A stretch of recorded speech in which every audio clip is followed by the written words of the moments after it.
Hey, y'all. Welcome to the Everybody Just Calm Down, the podcast where we break down all the drama, the shade, and iconic moments from your favorite reality shows.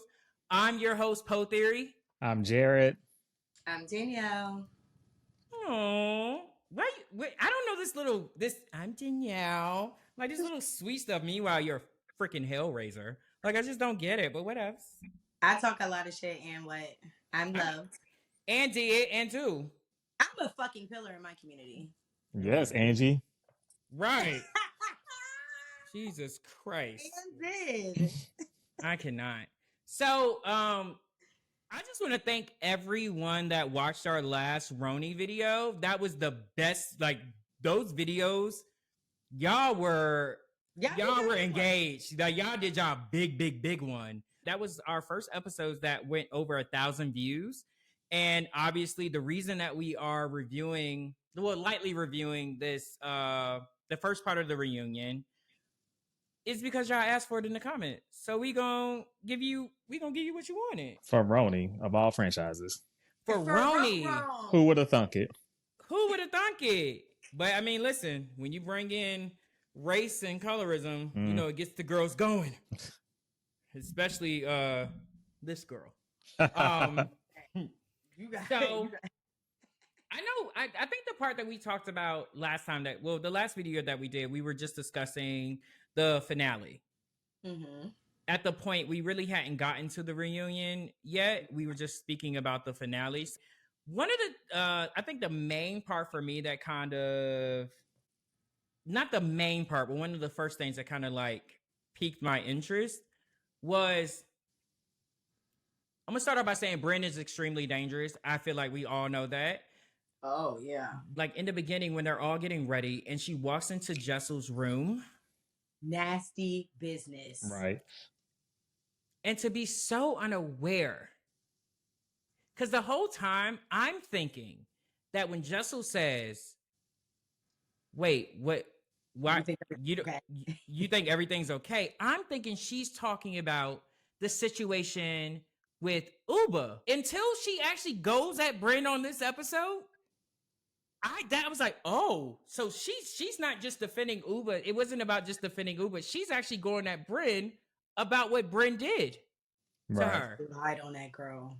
Gagged. Yeah. And the husband. It's kind of like what we were talking about with the last video when Brynn was sitting with production and how she was just kind of trying to check the temperature with everybody, just trying to see where everybody's vibe was.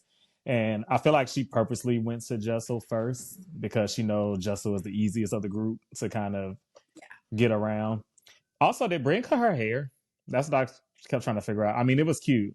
It was adding a little piece. I think it was folded under. Was it folded under? I think it was folded under. Yeah, she was trying to do a little Ella Fitzgerald. It was a little tight. Yeah. Well, no, I'm not even talking about now. It's before they got on set when she was talking to Jessel. Like it looked like she just had like a short little bob situation. Yeah. Again, the girls love adding a piece. They take out a piece. Right. Yeah, but yeah, I just feel like she was just kind of say, let me go to Jessel and see how she's feeling, so she can kind of got a read on how the rest of the cast was feeling. That's why she went to her first. Mm-hmm. That's exactly why she went to her first. And I didn't like that. I like how Jessel was pleasant and knowing in the back of her head that she's about to get in her ass once they get that she was about to eat her up. Eviscerate her. Oh, she ate her Eviscerate her. Even when... So, the reunion just started off wrong for me anyway, just in general in terms of... When Brynn talked about, I went through hell dealing with Sai and Aaron. And Aaron's like, well, what the hell did I do? And I think that's the thing that bothers me. It's like, you're not a victim. And these tears mean nothing. To call what they are displaying to Brynn as empathy is to give empathy a bad name. I feel like it has a lot to do with how Brynn shows up in the world. And when we see someone that looks like Brynn cry, we have been taught to coddle that person. Exactly. We've been taught to coddle that person. So even just Andy trying to understand where Brynn was coming from, when on its face, I knew he knew exactly what she was doing. When she says, because he gave her words. Even though it was the one argument with Sai at that time, it lasted for 5 weeks for you. Why are you putting words in her mouth? Let her talk. Okay. I read that differently. Okay. So I felt like when he did that, I felt like he was saying it sarcastically, like, girl, no. And okay.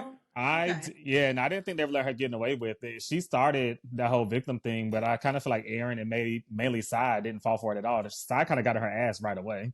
Oh, Right, yeah. Yeah. So No, I think she 100%. did try, but I don't think that they really let her get away with it. I agree. I agree with that, Jared. Well, number one, what I will say is Aaron, we love a pregnant housewife. Let's just be real. Especially pregnant at a reunion. It brought me right back to Phaedra. Sitting up on that stage with that pregnant. stomach.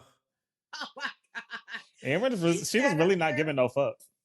She really sat up and she folded her hands when she was sitting there. When Brynn started crying, Aaron looked at her side and was like, is this girl like, is she serious?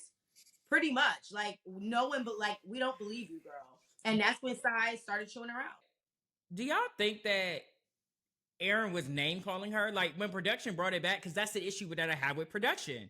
Why did they make it seem like Aaron was dogging Brynn out when she had that conversation? She did not name call her. When they were like doing the ticking off, do you think that was name calling? At some points, yeah. I feel like they were reaching at a certain point. I mean, she literally called her dumb. She did. But I mean, she said, don't be dumb. She said you're gonna that's my dumb. Yeah. What you mean don't be dumb? I know I'm coming from a biased place. When I tell you I can have empathy for a serial killer. I have nothing for Brynn. And the way that she has weaponized so many things in just this one episode, it's just, yeah. But yeah, I can't with her. When she was going back and forth with Sai, and Sai brought up the text message about the carbon monoxide or whatever. Yeah. When she's going off about that, she said, I was talking about myself. I wasn't talking about you. Sweetie, stop the line. You were threatening them. Exactly. That was a threat. Yeah. That is a threat. She was like, I was talking about myself. And then when Sai is mollywopping her, she decides to bring up her sexual assault again. I'm going through this. Then the whole thing with Jeff. Is it Jeff? Jeff, what's it? Yeah, whatever his name is. Yeah, I was going through that, and then I'm going through sexual assault and all this stuff. Right, ma'am. Stop.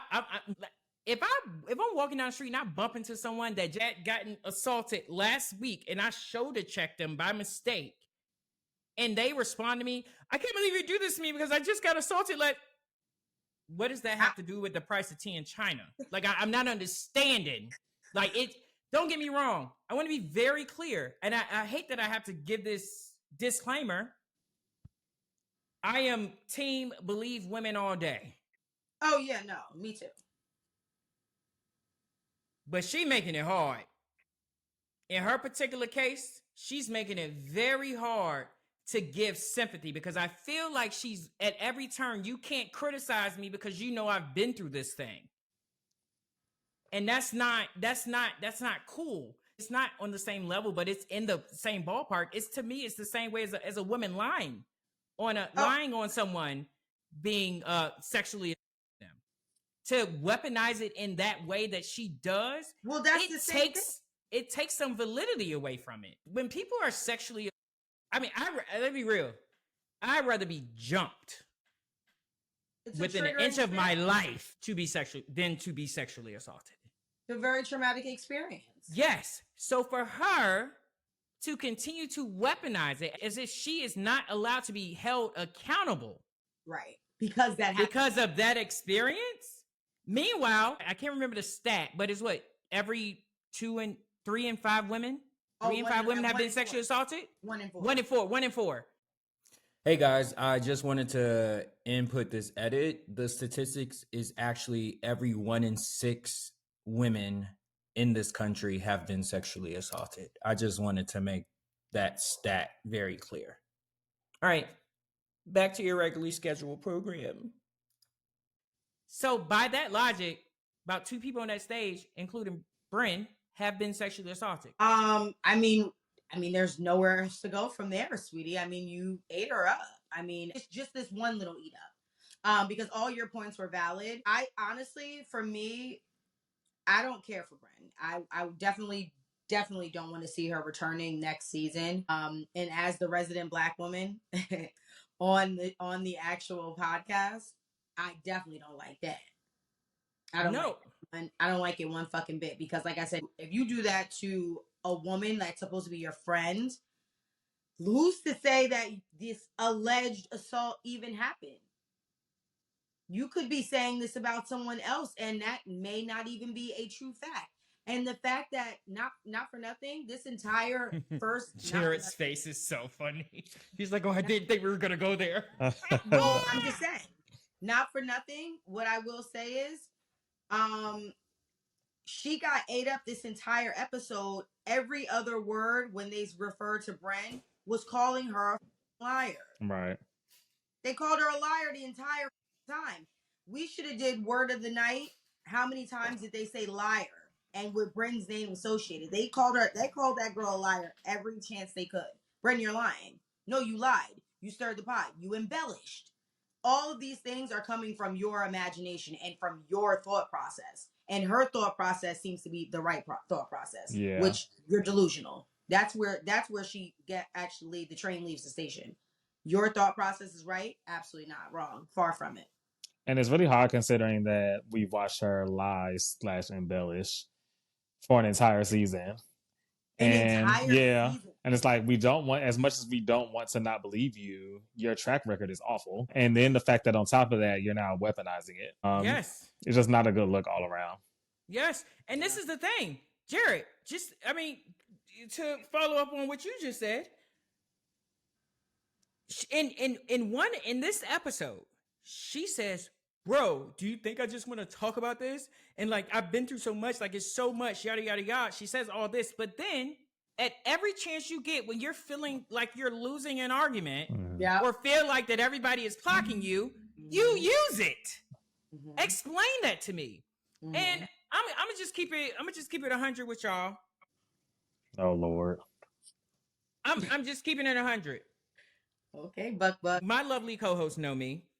They know my heart. Do For me, you do know my heart when it comes to something like this. We do know your heart. For me, when it comes to something that I'm engaged about, or just if I care about you, or I'm just engaged about the topic, I'm always thinking about what you're saying to me. And I'm not just taking what you're saying as face value. So because I cared about this topic, when I hear her say, it was someone that was courting me, and I see him all the time.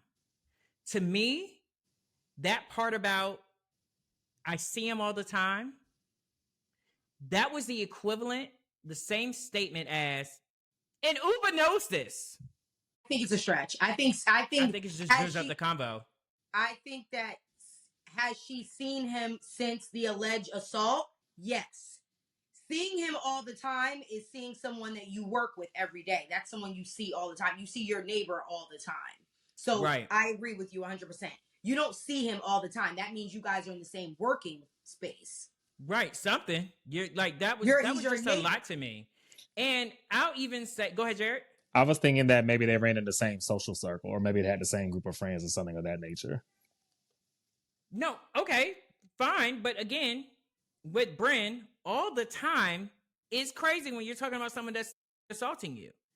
And I just don't think that someone that has done that to you, I just don't think with her and the person that she has shown herself to be, that she would be able to handle that. And not blast them.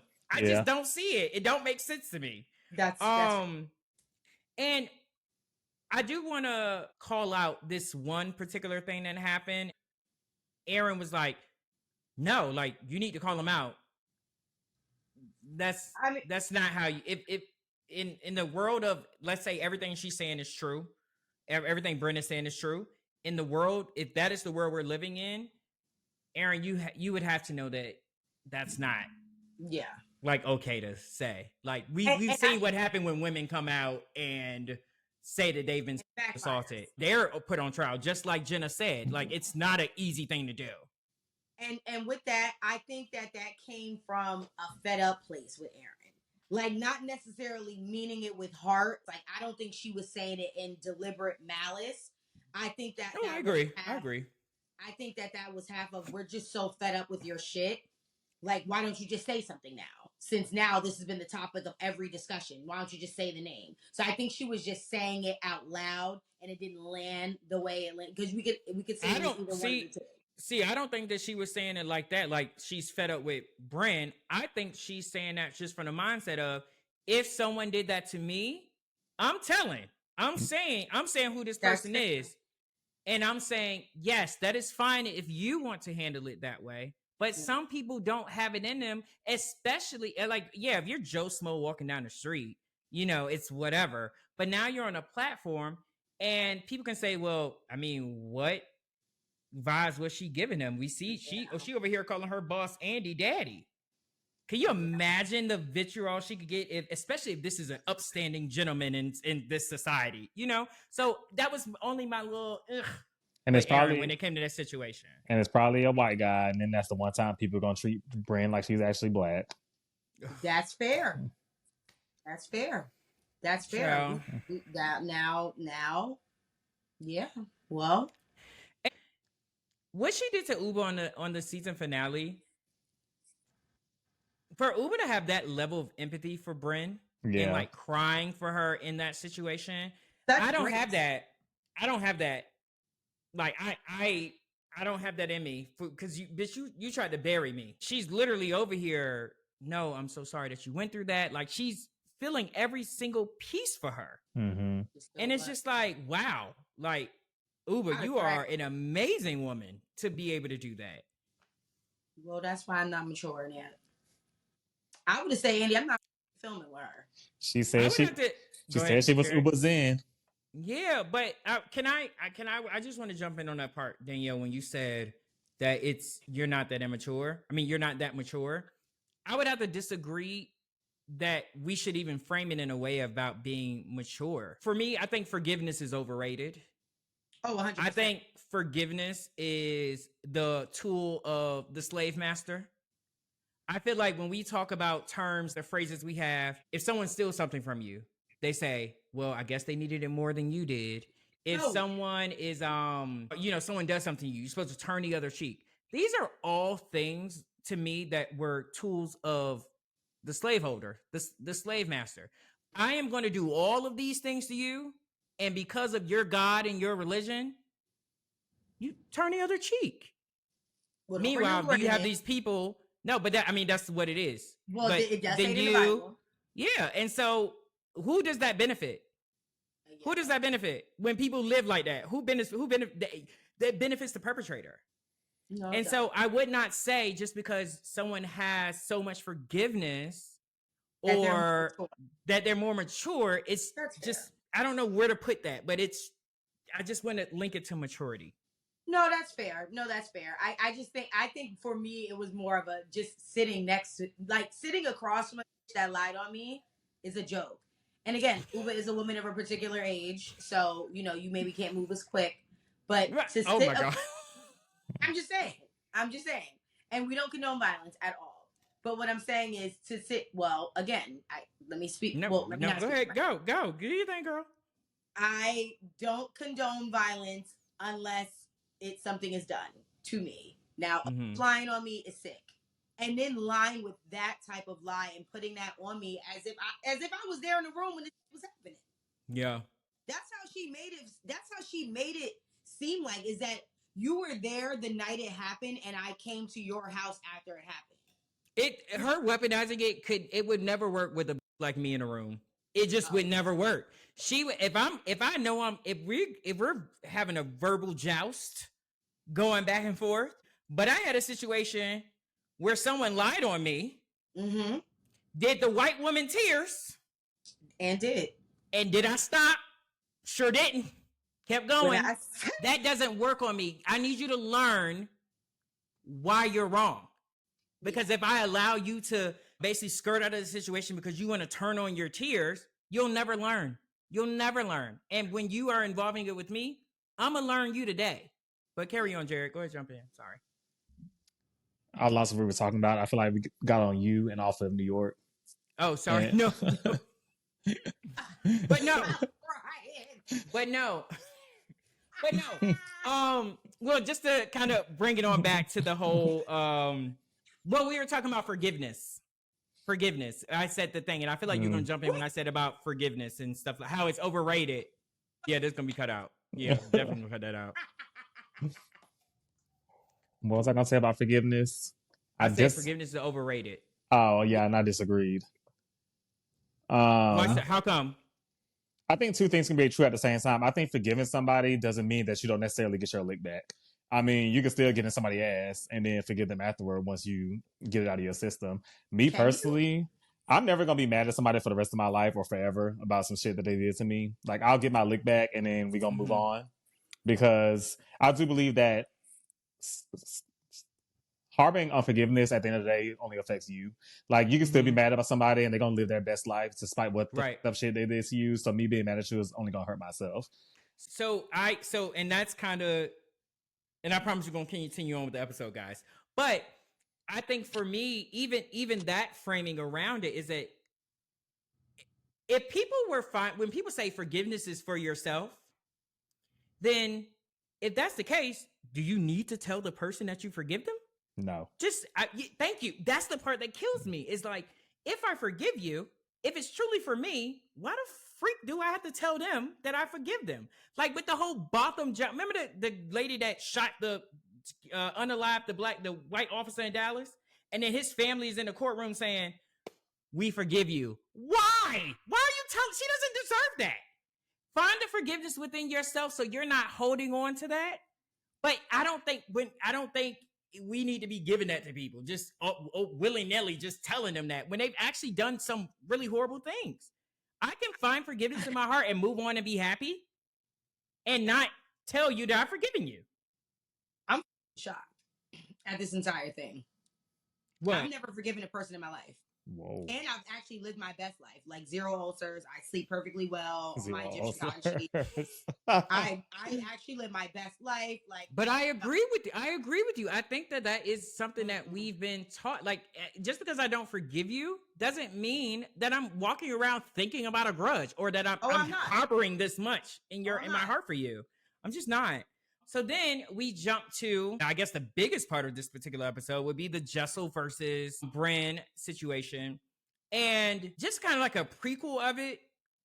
Can y'all explain to me why the girls feel like Jessel is somebody that they can pick on?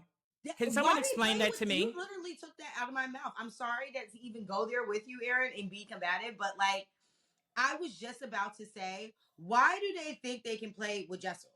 And her marriage and the husband. Y'all done talked about him looking like Dory from Finding Nemo. You should have got ate up for that. And she did not eat up how she was supposed to for that one. She should have did side in. But go ahead, sorry. I also think that Jessel this season is finding her voice. And so I feel like next season, she's going to be actually super combative. Like this season, she gave us a little bit. Last season, the girl stepped all over her, which is why they did it a little bit, why they kind of trampled this season on her. But she kind of got her licks back, but she didn't really jump in the fight, if that makes sense.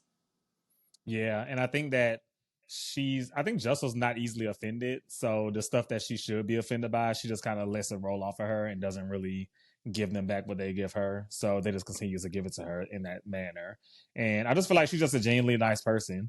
And yeah, they just, like I said, she hasn't really given it to them or back to them the way that she should. And that's why they just continue to treat her the way that they do. But that's not nice. It's like you're bullying her. It's so Kyle at the game night. Like it's so clear. And even Sai, we rethreaded this. Like, you called him a sex tourist and he called you a bipolar B. Yeah. Seems pretty even to me. Yeah. Right. Seems pretty even to me. Going back to you weaponizing a situation. Now, how was he supposed to know your mother was bipolar? True. Exactly. How was he supposed to get that? So because your mom is bipolar, you took it to a whole nother level and you expected an apology from him. My husband would never. And Sai was crazy season 1. Yes. Sai watched that whole season back and came back that first reunion with nothing but apologies. Yeah. Before anybody could even dig in her, I'm sorry, just like she did. Oh, come segue, King, just like she did when Jessel was about to get in that ass with Brynn. She immediately jumped in and said, I just want to apologize for that. And Jessel said, not you. I want her. Right. And I'm so happy. One of my pet peeves is when somebody tries to give like a blanket apology before you can even really get in their ass. I'm so glad Jessel didn't stop when Brynn tried to pull that bullshit and she just kept going with what she needed to say and making sure that she got it all out. Yeah, no, that was actually a good one. I would like Jessel to, learn the American colloquialisms. When she said, you put the needle in the coffin. I'm like, ma'am, it's a nail. It's not a needle. That really bothered me. It bothered me so bad. Even though I feel like the rest of the world is not going to pick up on that, like how we picked up on it. I be thinking like, damn, the read would have been so perfect had she just said that right word. And that's very the problem. Similar. Yeah. When Beyonce won last night and that girl said, Cowboy Carter. Yeah. Ma'am, it's Cowboy Carter. Why would you mess that up like that? That bothered me. I understand you're a hero. But she said, Cowboy Carter. It upset me. That like, you're supposed to set it out clear. It bothered me too. But she was excited. She was. And she was a regular person. But next time, maybe enunciate. Right. Like Jared said, like Jessel was eating her up. Brynn kept trying to interrupt. She kept doing that baby voice thing that bothers me so bad that her and Jenna do. Oh, yeah. Jenna loves to do that. And it's in turn to make themselves not be held accountable. And you guys are in relationships. We know that it's hard to prove a negative. Yeah. It's hard to prove something that you didn't do. And so can you imagine the conversations that she had with that man? Not even on no cheating stuff, but you married to him. Girl. 2 kids. And you were comfortable to say that on TV that even if she did say that. Why did you say Why that? would you say That's that? the weirdest thing ever. It's certain It ain't things. weird. It ain't weird. It ain't weird. Well, and She's they're conniving. at lingo. She's disgusting. It's fucked up, as Jessica Yes, right. Yeah. It's disgusting. She's trying to correct it in the middle of the argument with her, like, no. Yeah, it wasn't the love of your life. It was like the craziest hookup. It's too far gone, girl. Right. Yeah. Everyone You know knew how many that. sleepless nights we went through? How many arguments we had over this? Yes. Because now everyone knows how that is when you're in a relationship. It's getting thrown back. Oh, 100%. Yes. She going to get her nails done. What, you about to go see your other boyfriend? Mm-hmm. Yes. And then it causes, hello. That was spot on right there. In your marriage. That was spot on right there. And let's be very clear. When this is aired, which it has already aired, and now Pavitt knows that was not the case. Now the flip happens. At least it would happen for me if it were my situation. I would then turn into the person that has now been vindicated. I am now looking at my partner like, I can't believe you didn't believe me. Well, why wouldn't you believe me? Because now I'm vindicated. It just continues a longer, it just continues more of an issue. Even when she said, get your facts check together. Your facts. Check your facts and stuff like that. And I guess because she has the most name recognition on the cast, being Jenna. When it hit Jenna, it was like everyone's looking like, oh shit, Jenna is activated. Because I'm assuming Jenna did not know that it wasn't true. Right. She didn't know. She didn't. So when she's going in, and Brynn, like a default for her, just to try to like weave in and out of it. I didn't know. And she's like, no, you did know. You just said you knew. She's like, stop. Your story is spinning very dark. I don't like it. Right. Jenna was pissed. Right. She was pissed. Because number one, the fact that you really, because that story lingered the entire season. So yes, again, that was one of the major points for them to bring it. Obviously, anything brought up at the reunion was a major point, but this specifically was a real point. Which, going back to when we spoke about in the beginning of this episode, when she asked her, "So you think everything is okay?" She already, Brynn was still being delusional that it was old Jessel on her Delulu land, or she's in the clouds trying to get ready for glam. Oh no, she got glammed up, and then she ate up. Right. I think the other piece of this that kind of bothers me, because I think it's very easy for us to sit here and obviously when it was a whole thing versus Uba, we relate to Uba because we see Uba as a black woman. But let's also not forget that Jessel She's a brown woman. she's a brown girl. She's a brown girl. She's brown. And so to make it seem like Jessel is just this aloof woman, just is out here just doing photo shoots and just living her life as if her and her husband are not both brown and also have stereotypes put upon them. Mm-hmm. Like Brynn, let's be very clear. We got Jessel's resume first season. We saw who showed up at Jessel's apartment last season. All of the names. We still don't know what you do for a living, Miss White Passing. And That's still, the real white passing. She said your job. Your job. I'm like, still couldn't answer the question. Still couldn't. When she said that, I was like, no, girl, what do you do? It's disgusting. Like the whole thing is disgusting to me. And again, what cracks me up about this is that we still haven't. They haven't even discussed the major thing yet. Right. This is just her little dalliances that she's had throughout the season. And not even all of them. Not even all of them. I mean, Brynn started a lot of shit. I mean, let's be real. Yeah. I mean, poor Rebecca Minkoff, she started that whole thing about her husband she getting pregnant by a whole nother man and she's married. This is what I wanted to bring up. So, because we kind of skipped this part because this is another Brynn thing. But again, kind of like how they did that thing with Aaron, like when they did the number ticker about that. Like, I feel like the producers, like Brynn was so bad this season that they still tried to shoot her bail, but she was so bad that they couldn't help. Like, no matter what kind of help they gave her, they couldn't save her. Yeah, they couldn't save her. But how they in the lesser moments, the smaller issues, like the whole Uber thing with the money with Jenna, what Jessel said was made complete sense to me. She said, "I can see how that could be perceived, but I didn't take it that way." And then when they did the flashback, it made it seem like she completely changed her story to 30 seconds ago. It's like they're trying to validate Brynn wherever they can because she is a favorite of production. And I wasn't a fan of that. Yeah.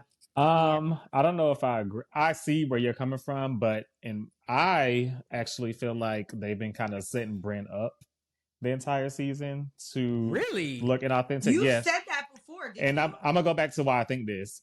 Remember when they were in the Hamptons and they let that whole conversation play out with Brynn with subtitles, where she was basically trying to coach Rebecca on how to be on the show and saying that, and everyone, including myself, a lot of people were really surprised that they kept that in there, and they were kind of like, why would they keep that in there? Because it was very fourth wall breaking. Right. But I feel like they were kind of making it a point to highlight that Brynn runs around and sets up these narratives and tries to set up these situations just for the sake of being on the show. And I kind of feel like that was kind of the beginning of them building this narrative as to how she moves and how she lies and how she creates these situations. I like that, Jared. Honestly, I wouldn't have, and I remember that specific incident too. And I was just like, that's interesting because they always try to black out anything regarding production, regarding behind the scenes. Bravo is good for that. They're never going to let you see that. Right. If you're seeing it, it's because they want you to see it. Yeah. They put the subtitles, like they made it clear, this is what's being said. Like, we want you to hear this conversation. That's actually that's actually a really good point to set up. And I would have never seen that. But yeah, why would you highlight that?